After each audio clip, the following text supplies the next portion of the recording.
Vous avez toujours rêvé d'avoir un super pouvoir? Vous êtes déjà demandé jusqu'où vous pourriez pousser vos capacités? Dans cette vidéo, on ne va pas parler de sport, ni d'entraînement. On va parler de technologie. Demain, l'homme verra dans le noir, il se déplacera plus vite qu'un guépard, n'aura plus besoin de manger ni de boire, il ne tombera plus malade, ne vieillira plus, sa force et sa mémoire sera décuplée. Demain, en fait, l'homme augmenté sera immortel. Oui, mais non. Et quand je serai vieux et je me serai bien marré, je revendrai mes inventions pour que tout le monde puisse devenir un super-héros. N'importe qui peut devenir super. Et lorsque tout le monde sera super, plus personne ne le saura.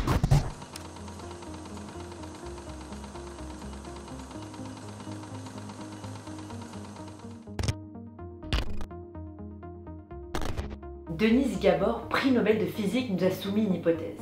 Tout ce qui est techniquement faisable, possible, sera fait un jour tôt ou tard. Les limites du possible sont sans cesse repoussées par une technologie aussi puissante qu'imprévisible. Car après tout, nous formons en tout, et même les technologies élaborées d'une part et d'autre du monde finissent par se retrouver, se rassembler. Toute innovation est la conséquence d'une autre, chacune faisant fonctionner une machine plus grande qu'elle, obnubilée par l'idée de faire mieux, systématiquement mieux.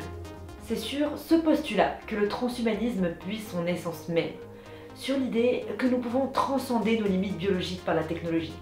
Le transhumanisme, en fait, c'est la conviction qu'une évolution voulue et orientée de l'espèce humaine est possible. Pour eux, évoluer fait partie de notre nature, alors autant en prendre le contrôle. Je vous présente Ray Kurzweil, qui est un peu un gourou du mouvement transhumaniste. Notre ami Ray, il a un CV assez impressionnant. Il a étudié au MIT, il est auteur de plusieurs best-sellers et il est ce qu'on appelle un serial entrepreneur. D'ailleurs, le Wall Street Journal le décrit comme le Thomas Edison d'aujourd'hui. Ray, il est partisan de ce qu'on appelle la singularité. La singularité, c'est un point de non-retour.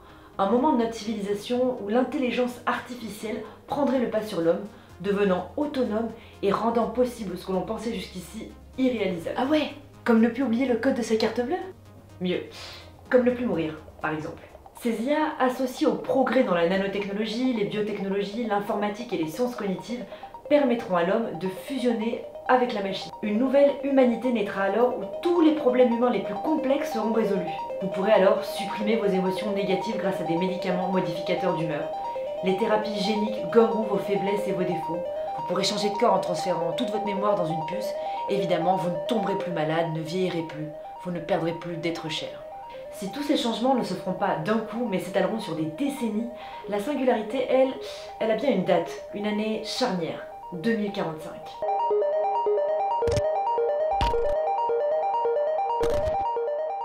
Bien, vous avez spécifié des yeux noisettes, des cheveux châtains et la peau claire.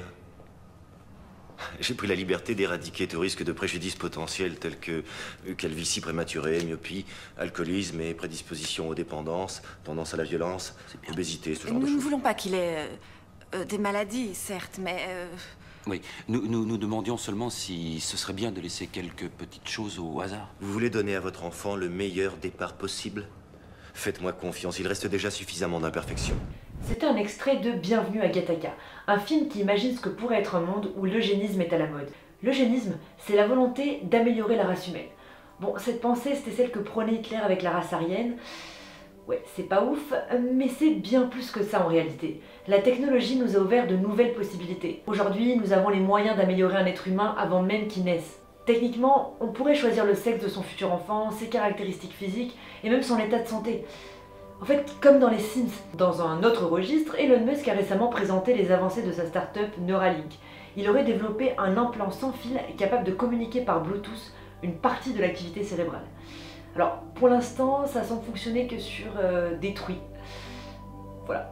Le but de toute cette démonstration est de créer une sorte de backup de notre cerveau, capable d'anticiper nos actions afin de lutter contre l'Alzheimer, les troubles de la parole ou bien encore certains types de paralysie. Mais vous imaginez bien qu'il compte pas du tout s'arrêter là, vous commencez à connaître le personnage.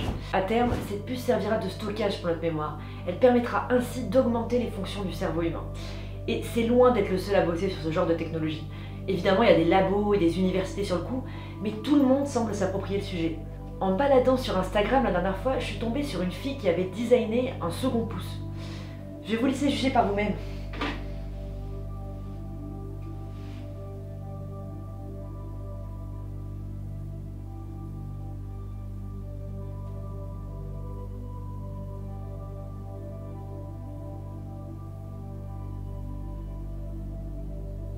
Le transhumanisme, ce serait donc une réalité. Je vois venir, vous pensez vivre votre meilleure vie en attendant 2045, persuadé qu'on trouvera un remède contre la mort d'ici là. Attendez un peu, tout n'est pas si simple. Cette idée de progrès continu et exponentiel se heurte à quelques limites importantes à souligner. D'abord les limites technologiques évidemment, mais aussi les limites biologiques. Parce que lorsqu'ils parlent d'accélération technologique, les transhumanistes partent du principe que nos ressources sont infinies. Or, on sait que c'est pas vraiment le cas.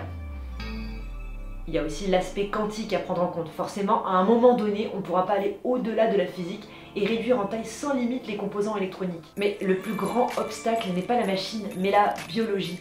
Notre cerveau est si complexe que ça en devient presque effrayant. À première vue, tous les cerveaux d'une même espèce sont quasiment identiques, mais pourtant, dans les faits, aucun n'est vraiment similaire. Les connexions précises entre les neurones changent considérablement d'un individu à l'autre et se modifient sans arrêt. C'est ce qu'on appelle la plasticité cérébrale. Un cerveau n'est pas un ordinateur. Il n'est pas régi par les mêmes lois. L'intelligence artificielle en est en fait qu'une pâle copie. Outre cela, d'autres fonctions essentielles composent notre personnalité. Notre esprit, nos émotions, notre sens critique, notre humour, notre empathie. Et là, c'est le mystère absolu. Pour Jean-Gabriel Ganaskia, professeur à l'université Pierre et Marie Curie et chercheur en intelligence artificielle, on ne sait pas ce que c'est que la conscience, on n'en connaît pas les fondements.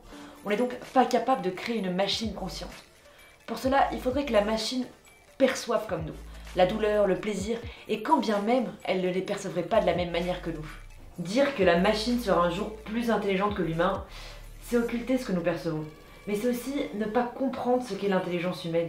Contrairement aux machines, nous ne sommes ni linéaires ni binaires, et c'est notre corps et notre sensibilité au monde qui donnent un sens à la nature profonde de notre intelligence. Et quand bien même nous pourrions surpasser ces limites, le progrès il vient pas sans risque.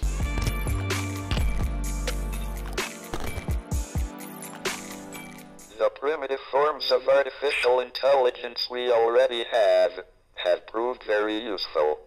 But I think the development of full artificial intelligence could spell the end of the human race. Pour Stephen Hawking, lorsque l'IA dépassera l'humain, ce sera tout simplement la fin de l'humanité. Alors, je ne possède pas le QI nécessaire pour juger de la véracité de ces projections assez macabres sur le futur. Ce que je sais en revanche, c'est que pour se développer, l'IA a besoin de données de qualité. Genre, beaucoup de données. Et que ces données, c'est nous qui les fournissons. Et ça, c'est un problème. Outre le fait que l'on nous vole constamment une quantité de données personnelles assez folle, mais ça, c'est un autre débat, l'intelligence artificielle se base sur les données qui la nourrissent pour se construire. Je vais vous raconter une histoire qui parle d'elle-même, vous allez voir. Nous sommes en 2016, Microsoft lance un chatbot sur Twitter qu'il nomme Tay. Alors un chatbot, c'est tout simplement un robot capable de répondre à des questions simples. Il peut être basé sur un simple arbre de décision, mais dans cette histoire, Tay est basée sur l'intelligence artificielle. Donc plus elle interagit avec les internautes, plus elle devient intelligente et plus elle est capable de participer à des sujets de plus en plus divers. Tay devait simplement répondre à des questions sur Twitter, commenter des photos, retweeter, rien de bien compliqué. Sauf qu'on parle de Twitter là. Donc en moins de 24 heures, Tay est devenu néo-nazi. Pourquoi me direz-vous? Parce que les gens ont décidé de la troller, lui envoyer des messages racistes, misogynes, carrément négationnistes parfois, et Tay a simplement répété ce qu'elle avait appris. Et ça, c'est le gros problème de l'intelligence artificielle. Ton corps n'est qu'une enveloppe. Tu t'en défais comme un serpent quitte sa mue. Pour que la conscience humaine arrive à se transférer entre plusieurs corps pour l'éternité. Autre danger, on peut aussi imaginer que comme dans la série Altered Carbon, les technologies les plus puissantes ne soient accessibles qu'aux personnes ayant les moyens de payer. Et du coup, les inégalités sociales déjà bien présentes dans notre société se perpétueraient sur des milliers d'années, creusant un fossé presque infranchissable entre riches et pauvres. Il y aurait alors deux catégories d'humains, les augmentés ou non, les immortels et les autres. Les transhumanistes présentent l'avènement de l'homme-machine comme une fatalité, comme une évolution naturelle. Mais il y a cette question qui me taraude. Pourquoi? Pourquoi vouloir vivre éternellement? Pourquoi rechercher la perfection à tout prix, la surperformance continuelle? La facilité enlèvera à la vie cette odeur si particulière que le hasard laisse derrière lui. Cette opportunité que l'on a de se tromper, de faire demi-tour, de tourner en rond, de se dépasser juste pour soi, par simple plaisir. Comme dit Woody Allen, l'éternité c'est long, surtout vers la fin. Merci beaucoup d'avoir suivi ce premier épisode. Je lance ma chaîne, donc si vous voulez me soutenir, le meilleur moyen c'est de vous abonner et de me faire vos retours en commentaire. Je reviens bien vite sur vos écrans. Ciao!